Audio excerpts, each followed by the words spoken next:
నెల్లూరు జిల్లా కోవూరు నియోజకవర్గంలో విద్యార్థులు మాదక ద్రవ్యాల వినియోగానికి దూరంగా ఉండాలని అడిషనల్ ఎస్పీ సౌజన్య సూచించారు. కొడవలూరు మండలం నార్త్ రాజపాలెంలోని శ్రీ వెంకటేశ్వర ఇంజనీరింగ్ కాలేజీలో పోలీస్ సిబ్బంది ఆధ్వర్యంలో డ్రగ్స్ వినియోగంపై అవగాహన కార్యక్రమం నిర్వహించారు.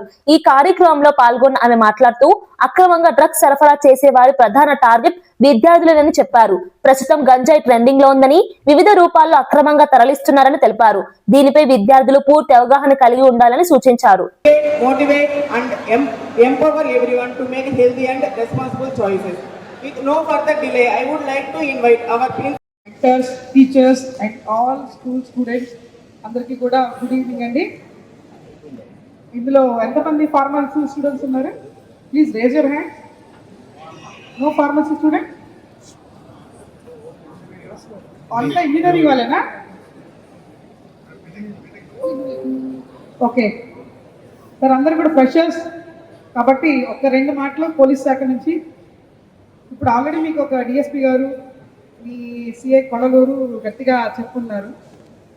మీ అందరికీ తెలియదు కాదు, డ్రగ్స్ అన్నీ చెడువేనా? డ్రగ్స్ అన్నీ అంటే బ్యాడేనా? All are drugs not safe. అసలు డ్రగ్స్ అంటే ఏంటి ఐడియా ఉందా? Any one person, any student? సరే, డ్రగ్స్ డ్రగ్స్ డ్రగ్స్ అని మాట్లాడుతున్నారు. అసలు డ్రగ్స్ అంటే ఏంటో తెలుసా? సరే ఓకే, మాకు చెప్తే చెప్పారు, అమ్మాయిలకి ఏంటి సంబంధం? వాళ్ళు ఎందుకు కూర్చున్నారు? మీకైనా తెలుసా డ్రగ్స్ అంటే ఏంటో? తెలుసా తెలీదా? సో మీరు తెలుసుకొని మీ ఇంట్లో కానీ, మీ బ్రదర్స్ కానీ, మీకు తెలిసిన రిలేటివ్స్ కానీ, అలాగే మీకు కూడా తెలియాలి కాబట్టి ఈ ఒక్క చిన్న సెషన్. డ్రగ్స్లో చాలా చాలా రకాలు ఉన్నాయండి. మీకు బాగా తెలిసింది, మనకు అందుబాటులో ఉండేది, ఎక్కువ మనం మాట్లాడుకునేది కూడా గాంజా. గాంజా గురించి ఐడియా ఉందా? విన్నారా? కనీసం పేరు ఎప్పుడైనా విన్నారా? వినండి కానీ చూడకండి, దగ్గరికి కూడా తీసుకోకండి. మొత్తం మనకి ఏం చేస్తున్నాం, మన మైండ్ మన కంట్రోల్లో ఉండదు. ఇది ఒక్కసారి టేస్ట్ చేసిన తర్వాత, తీసుకున్న తర్వాత మళ్ళీ మళ్ళీ దాని మీదకే వెళ్ళిపోతుంది. అందుకే ఇది ఎడిక్టివ్ అనమాట. This is called addictive. So all drugs are not bad. కొన్ని మనకి మెంటల్ హెల్త్కి, లేకపోతే మన ఫిజికల్ హెల్త్కి ఏదన్నా కావాల్సి వచ్చినప్పుడు డాక్టర్ గారు ప్రిస్క్రైబ్ చేస్తారు డ్రగ్స్. అవన్నీ బ్యాడ్ కాదు. ఇవి కొన్ని ఎడిక్టివ్స్ ఏదైతే ఉన్నాయో మళ్ళీ మళ్ళీ తీసుకోవాలనిపించి మన లైఫ్ స్టైల్ని, మన ఫైనాన్షియల్ని, మన మొత్తం అంతా డీగ్రేడ్ చేసే వాటిని మనం వద్దు అంటున్నాం. అందుకే మనం ఏం చెప్తున్నాము? Say no to drugs.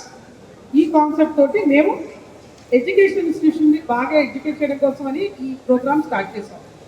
ఇందులో డ్రగ్స్లో రకరకాలు ఉంటాయి. ఇప్పుడు లీఫీ డ్రగ్స్ ఉంటాయి, అవి చిన్న చిన్న ప్యాకెట్స్లో వాళ్ళు అమ్ముతూ ఉంటారు. అవి ఎక్కడి నుంచి అంటే ఎక్కడెక్కడి నుంచో ట్రాన్స్పోర్ట్ అయ్యి next green please vision. So ఈ డ్రగ్స్ ఎలా వస్తాయంటే ట్రాన్స్పోర్ట్ డిఫరెంట్ ప్లేసెస్కి ట్రాన్స్పోర్ట్ అవుతాయి. మీకు చిన్నగా ఇందాక ఆల్రెడీ మీకు ప్రిన్సిపల్ సార్ చెప్పారు, జస్ట్ ఊరికే టేస్ట్ చేద్దాము. Curiosity, the level of curiosity వల్ల మీరు టెస్ట్ చేస్తే ఎలా ఉంటుంది అని చెప్పేసి ఒక్కసారి అనుకుంటారు.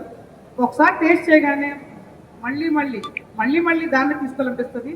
మీరు ఇంకా ఫైనాన్షియల్గా ఎవరు ఎర్న్ చేయరు కాబట్టి కంపల్సరీగా ఒక చిన్న ప్యాకెట్ ఆఫ్ 300 రూపీస్ 500 రూపీస్ అమ్ముతారు.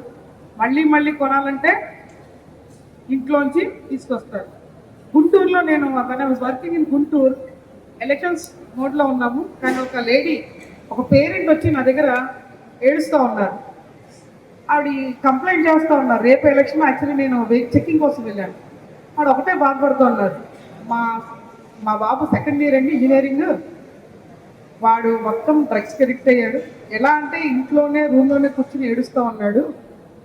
ఆఖరికి వాళ్ళ డాడీ షర్ట్ పాకెట్లోంచి డబ్బులు దొంగతనం చేశాడు. ఇంకా చుట్టుపక్కల ఎవరు ఏమనుకున్నా సరే వాడిని మేము బాగు చేసుకోవాలని కాలేజ్ మార్పించి తీసుకొచ్చామండి అన్నారు. ఆవిడ చెప్పింది ఏంటంటే, ఈ డ్రగ్స్